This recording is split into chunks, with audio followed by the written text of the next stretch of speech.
चाहते हो कि आज से 90 दिन के बाद तुम्हारे फाइनेंसेस तुम्हारे लिए काफ़ी क्लियर हो, मतलब तुम्हारा सेविंग भी स्टार्ट हो चुका हो, तुम्हारा इमरजेंसी फंड भी क्रिएट हो चुका हो, तुम्हें तुम्हारा गोल्स पता हो, विज़न पता हो कि अल्टीमेटली अगर तुम कुछ पैसे को सेव कर रहे हो तो क्यों कर रहे हो, सारा कुछ बिल्कुल क्लियर हो, तो तुम्हें ना ये 5 पॉइंट्स फॉलो करने हैं जो मैं तुम्हें स्टेप बाय स्टेप बताने वाली हूँ इस वीडियो में।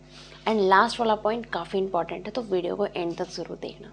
देखो, सबसे पहला जो पॉइंट है कि तुम्हें ना पता होना चाहिए कि तुम्हारे पास तुम्हारी सैलरी, मान लो अगर 20,000 रुपये, तो 20,000 रुपये आ रहे हैं तो तुम्हारे पैसे अल्टीमेटली जा कहाँ रहे हैं, तुम्हारे पास अभी फ़िलहाल कितनी की सेविंग पड़ी हुई है, कितना तुम खर्च करते हो, तुम्हारा टोटल महीने का खर्चा कितना होता है।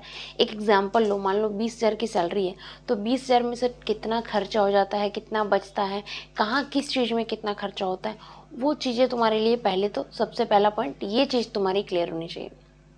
सेकंड पॉइंट है कि जब भी तुम्हारी सैलरी आती है ना, तो सबसे पहले पे योर सेल्फ का सिस्टम अप्लाई करो। पे योर सेल्फ यानी कि मतलब ये नहीं कि सैलरी आई तो फटाफट से खर्च करने लगे, उसमें से थोड़ा पैसा निकालो और अपने ऊपर खर्च करो, जो भी तुम्हारे नीड की ज़रूरत है। ठीक है, मतलब अगर तुम्हें कुछ अपने एजुकेशन के लिए चाहिए या कुछ और तुम्हें सीखना है, उसके लिए तुम्हें खर्च करना है, तो उसके लिए उस पैसे को साइड करो। ठीक है। थर्ड पॉइंट कि तुम्हें ना एक इमरजेंसी फंड बनाना बहुत ज़रूरी है। इमरजेंसी फंड बनता कैसे है, मान लो तुम्हारे महीने का खर्चा, अगर सपोज दैट लेकर मैं एक एग्जांपल लेके चल रही हूँ, 5,000 रुपये का है। ठीक है, तो 5,000 को अगर तुम्हें 3 महीने का इमरजेंसी फंड बनाना है, तो 5,000 को मल्टीप्लाई कर दो 3 से, यानी कितने हो गए, 15,000 रुपये। तो 3 महीने के लिए तुम्हारे पास होना चाहिए बैकअप में 15,000 रुपये इमरजेंसी फंड के रूप में 3 महीने के लिए। अगर उसको 6 महीने के लिए बनाना है, तो उसी को मल्टीप्लाई कर दो तुम 6 से। ठीक है, तो इस तरीके से तुम क्रिएट कर सकते हो एक इमरजेंसी फंड। अब इमरजेंसी फंड क्रिएट क्यों किया जाता है, क्योंकि अगर किसी तरह की कोई प्रॉब्लम आती है, किसी तरह की कोई दिक्कत आता है, तो उस कंडीशन में हम उस पैसे से अपना खर्चा, जो भी जैसे मैंने बोला कि हमने कैलकुलेट कर लिया कि 5,000 से हमारा घर चल जाता है, तो वो खर्चा चल पाए इसके लिए। ठीक है।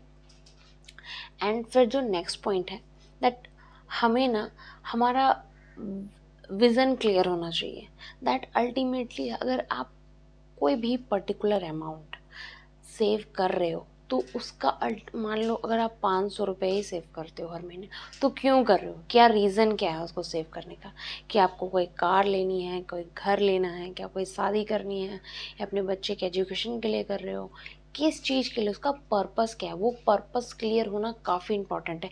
क्योंकि जब तक पर्पस क्लियर नहीं होगा, आप रैंडमली कभी भी उसे विड्रॉ कर सकते हो कि चलो अभी मुझे पैसे की ज़रूरत है, मैं इसे निकाल लेता हूँ। तो इसके लिए बहुत ज़्यादा इंपॉर्टेंट है। एंड लास्ट वाला जो पॉइंट है वो ये है कि आपको एक छोटे से ही अमाउंट से सही, लेकिन एसआईपी स्टार्ट करना चाहिए। सपोज दैट अगर आपके सैलरी 20,000 रुपये और आप महीने का 1,000 रुपये, 500 रुपये, 1,500 रुपये ही सेव कर पा रहे हो, तो उतना ही करो, लेकिन करो। तो ये चीज़ें काफ़ी इंपॉर्टेंट मैटर करती है। और अगर आप इन चीज़ों को फॉलो करते हो ना, आपको एक डिफरेंट चेंज देखने को मिलेगा आपकी लाइफ में। ठीक है, अगर आप इन चीज़ों को फॉलो करते हो। सो आई होप इस वीडियो से आपने काफ़ी कुछ लर्न किया होगा। सो आपका क्या कुछ फीडबैक है वो चाहिए तो हमें कमेंट में ज़रूर बताइएगा। सो गाइज, मिलते हैं एक नेक्स्ट इन्फॉर्मेटिव वीडियो से। बट चैनल पर पहली बार आए देन हमसे जुड़ने के लिए चैनल को सब्सक्राइब कर सकते हैं। तब तक के लिए जय हिंद।